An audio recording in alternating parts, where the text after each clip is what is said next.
Welcome everyone. Welcome to today's webinar. Our topic for the day is how much should you pay for a new computer? I'm so glad all of you could join us today as we go through our topic. If you have any questions, feel free to throw those into the chat and I will circle back at the end to answer those. Unless you know how a computer works and what the device specifications mean, it's very difficult to know what computer you need. Not all computers are made equal, and often the cheapest computer you can get will end up costing you more than the top end computer. So before we jump into prices, I'm going to give you my first tip when you're buying computers for a business. And that is to prioritize your requirements before you prioritize your price. So let me unpack that. There are lots of different kinds of computers, and they are suitable for lots of different types of tasks. If you're buying a computer for your personal use, it is a good strategy to come up with a budget and then get the most powerful computer you can with the budget that you have. This is not a good strategy for buying a computer for business use.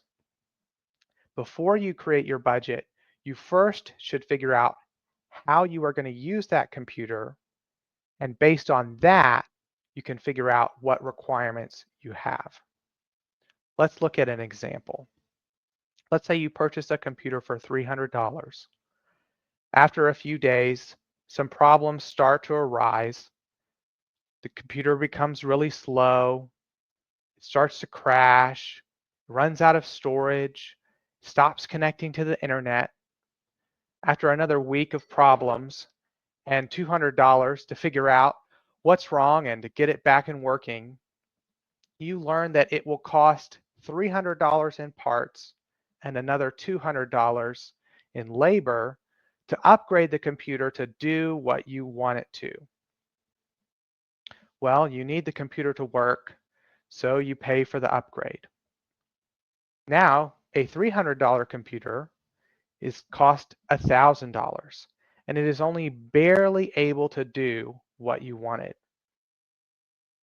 That $900 computer that you saw when you were first purchasing the computer seems like a much better deal. It can do what you have now, but better for a much longer time. Computer hardware follows the laws of physics, and there is only a certain amount of load that a given computer can handle. And the work you do every day has a given amount of load. They physically cannot do more load than they are equipped to handle unless you somehow are able to suspend reality and the laws of physics. Since I can't do that, and neither can you, we have to first know what requirements we have for our computer before we can accurately purchase one.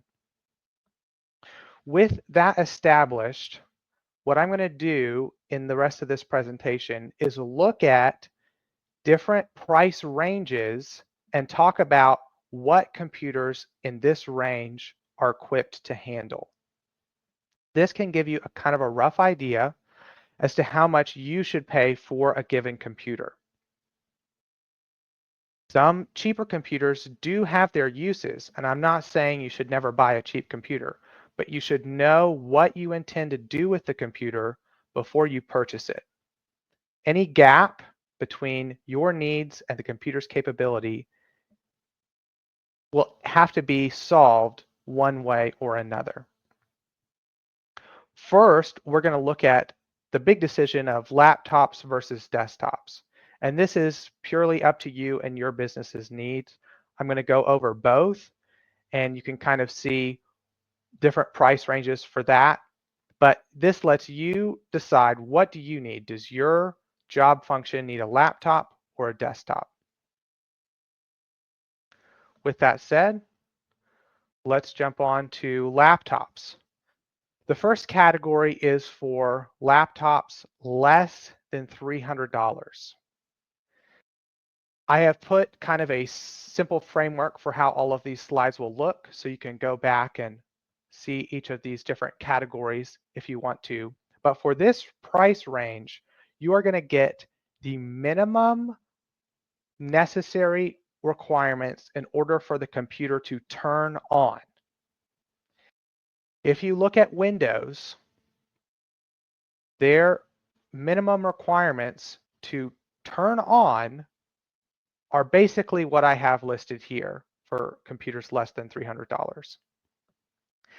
Computers, laptops specifically in this price range, they basically can connect to the internet and run one single web-based application. So that might be your web browser. Anything beyond that, they can't do. The next range for our laptops is the $300 to $500 range. This is one step up from the absolute minimum required to turn on, but it is still fairly low. You're going to get, here you see the specifications, 8 gigs of memory, maybe 512 gigs of storage. This is a good laptop for light web browsing and word processing. It does not do very well with heavy web browsing or running various applications.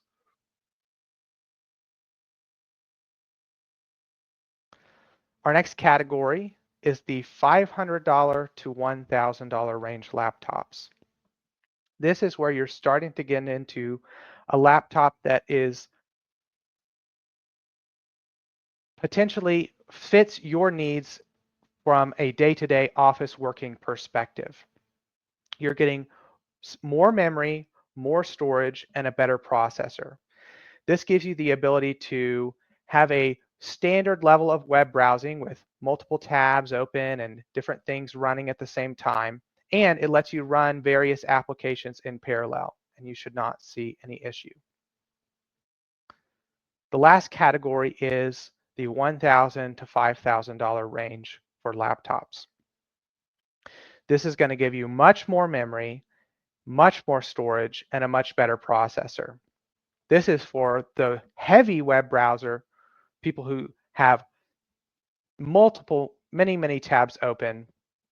And if your laptop needs to run a specialized application, this is the range that you're looking at. Some offices have a server that computers connect to. That would not be running the application, the specialized application locally.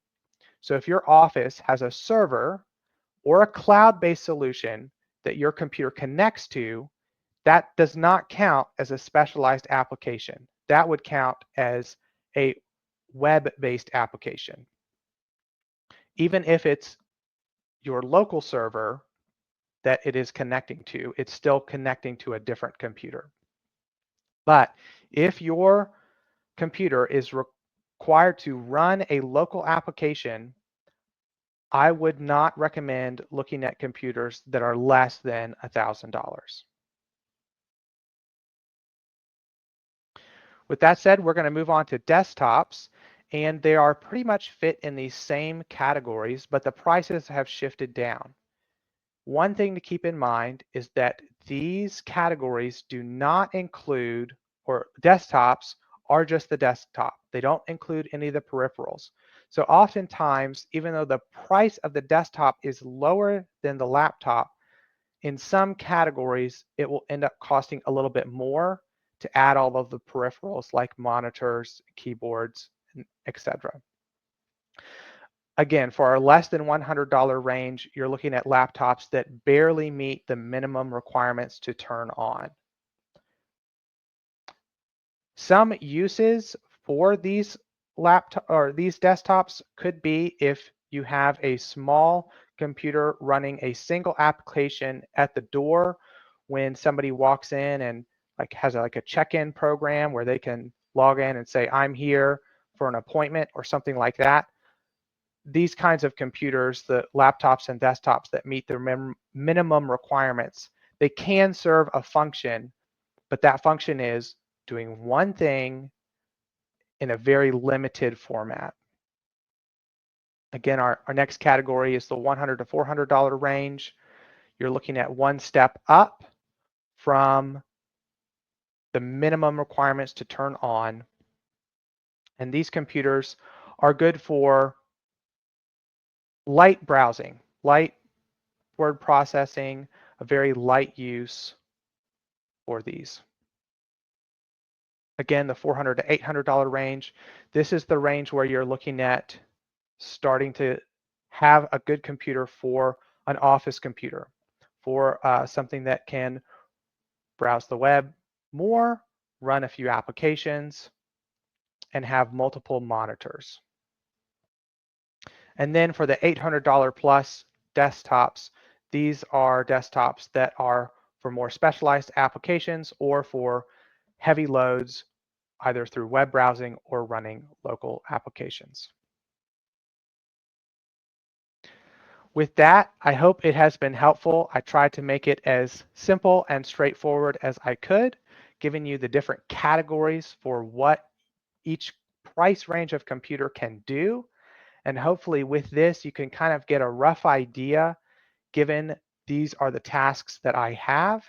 This is kind of the price range that I'm looking at.